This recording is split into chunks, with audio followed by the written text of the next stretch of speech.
Hello friends, स्वागत है आप सभी का डेली जीके क्विज में। आज हम कुछ इंपॉर्टेंट क्वेश्चन पे डिस्कस करेंगे जो आपके एग्जाम पॉइंट ऑफ व्यू से ज़्यादा इंपॉर्टेंट होने वाले हैं। तो हम पहला क्वेश्चन देख लेते हैं। पहला क्वेश्चन, भारत की सबसे बड़ी लैगून झील कौन सी है? ऑप्शन देख लेते हैं। ऑप्शन ए वुलर झील, ऑप्शन बी चिल्का झील, ऑप्शन सी पुलिकट झील एंड ऑप्शन डी डल झील। तो ऑप्शन बी सही हो जाएगा। चिल्का झील जो है सबसे बड़ी लैगून झील है भारत की। ओके, लैगून झील क्या होते हैं? ये समुद्र के पास में ही पाए जाते हैं, पर ये जो है समुद्र से अलग होते हैं रेत रेत और चट्टानों के कारण। ओके, इसकी हम व्याख्या देख लेते हैं। ओडिशा में स्थित चिल्का झील भारत की सबसे बड़ी खारे पानी की लैगून झील है और यह पक्षियों के प्रवास के लिए भी प्रसिद्ध है। नेक्स्ट क्वेश्चन हम देख लेते हैं। विजयनगर साम्राज्य की स्थापना किसने की थी? ऑप्शन देख लेते हैं। Option A Krishnadevaraya, option B Harihara और बुक्का, ऑप्शन सी देवराय प्रथम और ऑप्शन डी वीर नरसिंह। तो ऑप्शन बी सही हो जाएगा। हरिहर और बुक्का ने जो है 1336 ईस्वी में 1336 ईस्वी में जो है विजयनगर साम्राज्य की स्थापना करी थी। कृष्णदेवराय जो भी कृष्णदेवराय की बात करें तो विजयनगर साम्राज्य का एक शक्तिशाली शासक था। ओके, इसकी व्याख्या देख लेते हैं हम। 1336 ईस्वी में दो भाइयों ने, हरिहर और बुक्का ने, तुंगभद्रा नदी के किनारे, याद रखना, तुंगभद्रा नदी के तट पर इस महान साम्राज्य की नींव रखी थी। ओके, नेक्स्ट क्वेश्चन हम देख लेते हैं। वेदी की ओर लौटो का नारा किसने दिया था? तो ऑप्शन देख लेते हैं। Option A Swami Vivekananda, option B Swami Dayanand Saraswati, option C Raja Ram Mohan Roy, option D Raja Ramakrishna Paramahamsa. Okay, तो स्वामी दयानंद सरस्वती सही हो जाएंगे। बी ऑप्शन हमारा सही हो जाएगा। वेदों की ओर लौटो का नारा स्वामी दयानंद सरस्वती ने दिया था। और उस समय इसलिए क्योंकि जो ईसाई थे वो अ, जो हिंदुओं को उन्होंने ईसाई बनाने की सोच रखी थी उस समय, और कई हिंदुओं को उन्होंने धर्म परिवर्तन करवा के ईसाई बना दिया था। ऐसे में दयानंद सरस्वती जी ने कहा कि वेदों की ओर लौटो और हमारी जो प्राचीन परंपरा है उससे जुड़ने के लिए। ओके, नेक्स्ट क्वेश्चन हम देख लेते हैं। सत्यमेव जयते शब्द किस उपनिषद से लिया गया है? ऑप्शन देख लेते हैं। Option A Kena Upanishad, option B Katha Upanishad, option C Mundaka उपनिषद और ऑप्शन डी इस उपनिषद। तो ऑप्शन सी सही हो जाएगा। मुंडक उपनिषद से सत्यमेव जयते लिया गया है। व्याख्या देख लेते हैं। यह भारत का राष्ट्रीय आदर्श वाक्य है जिसका अर्थ सत्य की ही जीत होती है। यह अशोक स्तंभ सारनाथ पर भी अंकित है। ओके, नेक्स्ट क्वेश्चन हम देख लेते हैं। सवाना घास के मैदान मुख्य रूप से कहाँ पाए जाते हैं? ऑप्शन देख लेते हैं। Option A Australia, option B Africa, option C दक्षिण अमेरिका, ऑप्शन डी यूरोप। तो ऑप्शन बी सही हो जाएगा। सवाना घास के मैदान जो है मुख्य रूप से अफ्रीका में पाए जाते हैं। क्वेश्चन में देख लेते हैं। स्वेज नहर किन दो सागरों को जोड़ती है? ऑप्शन देख लेते हैं। ऑप्शन ए लाल सागर और अरब सागर, ऑप्शन बी लाल सागर और भूमध्य सागर, ऑप्शन सी भूमध्य सागर और अटलांटिक महासागर, ऑप्शन डी काला सागर एंड लाल सागर। तो ऑप्शन बी सही हो जाएगा। लाल सागर और भूमध्य सागर को जो है स्वेज नहर जोड़ती है। ओके, नेक्स्ट क्वेश्चन हम देख लेते हैं। इसकी व्याख्या देख लेते हैं। 1869 में खुली यह नहर यूरोप और हिंद महासागर के बीच की दूरी को काफी कम कर देती है। ओके, कब खुली थी? 1869 में। नेक्स्ट क्वेश्चन हम देख लेते हैं। भारतीय संविधान के किस अनुच्छेद में अस्पृश्यता का अंत वर्णित है? तो ऑप्शन देख लेते हैं। ऑप्शन ए अनुच्छेद 14, ऑप्शन बी अनुच्छेद 17, ऑप्शन सी अनुच्छेद 19 और ऑप्शन डी अनुच्छेद 21। ऑप्शन बी सही हो जाएगा। अनुच्छेद 17, अनुच्छेद 17 के तहत अस्पृश्यता का अंत है। ओके, देख लेते हैं हम इसकी व्याख्या। यह मौलिक अधिकार किसी भी रूप में छुआछूत के अभ्यास को प्रतिबंधित करता है और इसे दंडनीय अपराध बनाता है। ओके, नेक्स्ट क्वेश्चन है। पंचायती राज को संवैधानिक दर्जा किस संशोधन द्वारा दिया गया? तो ऑप्शन देख लेते हैं। ऑप्शन ए 42वां संविधान संशोधन, ऑप्शन बी 44वां संशोधन, ऑप्शन सी 73वां संविधान संशोधन, ऑप्शन डी 74वां संविधान संशोधन।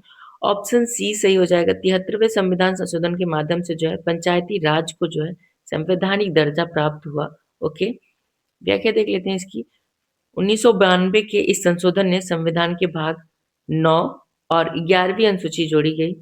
ठीक है, भाग 9 में इसको रखा गया। 1992 के इस संशोधन को कहाँ रखा गया? भाग 9 में, और 11वीं अनुसूची इसके लिए जोड़ी गई। ओके, जिससे पंचायती राज व्यवस्था और मजबूत हुई। ओके, नेक्स्ट क्वेश्चन हम देख लेते हैं। रक्त का पीएच मान कितना होता है? ऑप्शन देख लेते हैं। Option A 6.4, option B 7.0 and option C 7.4 and option D 8.0। तो ऑप्शन सी सही हो जाएगा। रक्त का पीएच मान 7.4 होता है। ओके, व्याख्या देख लेते हैं हम। मानव रक्त थोड़ा क्षारीय होता है। यदि यह मान बहुत अधिक बदल जाए तो जीवन के लिए खतरा हो सकता है। Okay, next question. बिजली के फ्यूज तार का मुख्य गुण क्या होना चाहिए? ऑप्शन बी सही हो जाएगा, निम्न गलनांक और उच्च प्रतिरोध होना चाहिए। फ्यूज तार का गलनांक कम होना चाहिए ताकि सर्किट में करंट बढ़ने पर वह तुरंत पिघल जाए और उपकरणों की रक्षा करे। ओके, नेक्स्ट क्वेश्चन हम देख लेते हैं। पेनिसिलिन की खोज किसने की थी? ऑप्शन देख लेते हैं। Option A Louis Pasteur, option B Edward Jenner, option C Alexander Fleming and option D Robert Koch. तो ऑप्शन सी सही हो जाएगा। अलेक्जेंडर फ्लेमिंग ने जो है पेनिसिलिन की खोज की थी। ओके, और 1928 में फ्लेमिंग ने दुनिया की पहली एंटीबायोटिक दवा पेनिसिलिन की खोज की थी। ओके, नेक्स्ट क्वेश्चन हम देख लेते हैं। कोशिका का पावर हाउस किसे कहा जाता है? इसी क्वेश्चन है, आप कमेंट बॉक्स में इसका आंसर दोगे मुझे। ओके, विश्व बैंक का मुख्यालय कहाँ स्थित है? ऑप्शन देख लेते हैं। Option A New York, option B Paris, option C Washington DC and option D Geneva. तो ऑप्शन सी सही हो जाएगा, Washington DC. Okay, Washington DC में जो है विश्व बैंक का मुख्यालय स्थित है। व्याख्या देख लेते हैं हम इसकी। इसकी स्थापना 1944 में हुई थी। विश्व बैंक की स्थापना कब हुई थी? 1944 में। और यह विकासशील देशों को आर्थिक सहायता प्रदान करता है। ओके, नेक्स्ट क्वेश्चन देख लेते हैं। बुल और बियर शब्द किससे संबंधित है? तो ये संबंधित है शेयर बाजार से। तो बी ऑप्शन सही हो जाएगा, शेयर बाजार से संबंधित है। ओके, भारत का प्रथम परमाणु रिएक्टर कौन सा था? ऑप्शन देख लेते हैं। Option A Rohini, option B Aryabhata, option C Apsara, option D Tarapur. तो ऑप्शन सी सही हो जाएगा, अप्सरा। ओके, 15 का ऑप्शन सी सही हो जाएगा, अप्सरा जो था वो प्रथम परमाणु रिएक्टर था। व्याख्या देख लेते हैं हम इसकी। 1956 में भाभा परमाणु अनुसंधान केंद्र बार्क में अप्सरा भारत और एशिया का पहला परमाणु रिएक्टर बना था।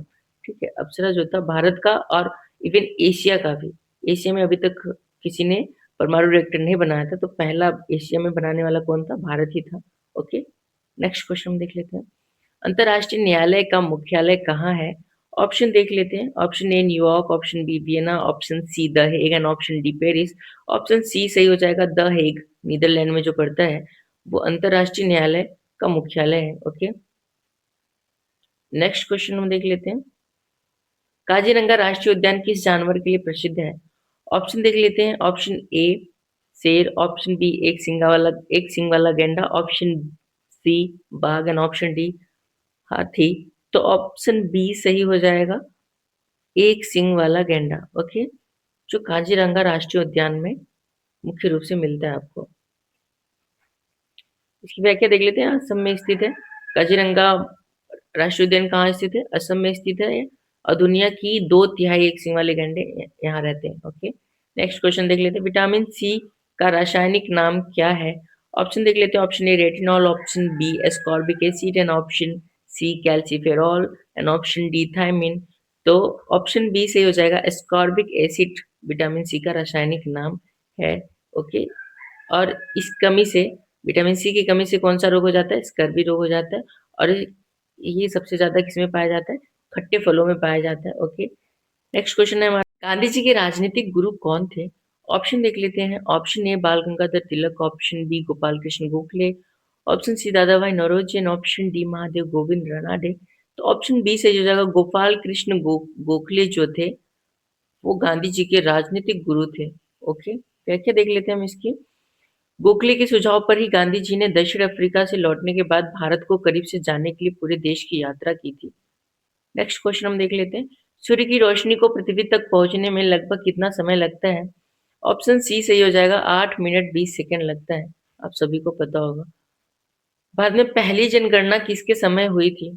ऑप्शन देख लेते हैं। Option A Lord Mayo, option B Lord Ripon, option C Lord Dalhousie, option D Lord Curzon. तो ऑप्शन ए सही हो जाएगा, लॉर्ड मेयो के समय में भारत में पहली जनगणना हुई थी। वो भी कब? 1872 में। ओके, व्याख्या देख लेते हैं हम इसकी। भारत में पहली जनगणना 1872 में लॉर्ड मेयो के समय हुई थी, लेकिन नियमित 10 वर्षीय जनगणना 1881 से शुरू हुई थी, जब लॉर्ड रिपन का समय था। 1872 में हुई थी, पर उसके बाद वो कंटिन्यू नहीं हो पाई। कंटिन्यू कब हुई? 1881 के बाद ये कंटिन्यू हो पाई। तब शासनकाल किसका था? लॉर्ड रिपन का। ओके, लॉर्ड रिपन का था। नेक्स्ट क्वेश्चन देख लेते हैं हम। राज्यसभा का पदेन अध्यक्ष कौन होता है? ऑप्शन देख लेते हैं। राष्ट्रपति, उपराष्ट्रपति, प्रधानमंत्री एंड विपक्ष का नेता। तो उपराष्ट्रपति होता है, बी ऑप्शन सही होता है, हो जाएगा।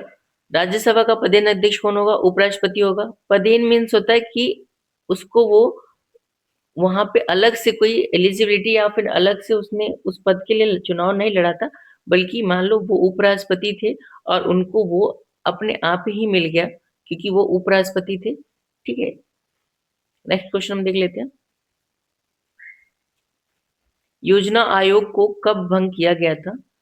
तो ऑप्शन बी सी हो जाएगा। 2014 में जो है योजना आयोग को भंग करके 2015 में नीति आयोग बनाई गई थी उसकी जगह पे। ओके, इसकी व्याख्या हम देख लेते हैं।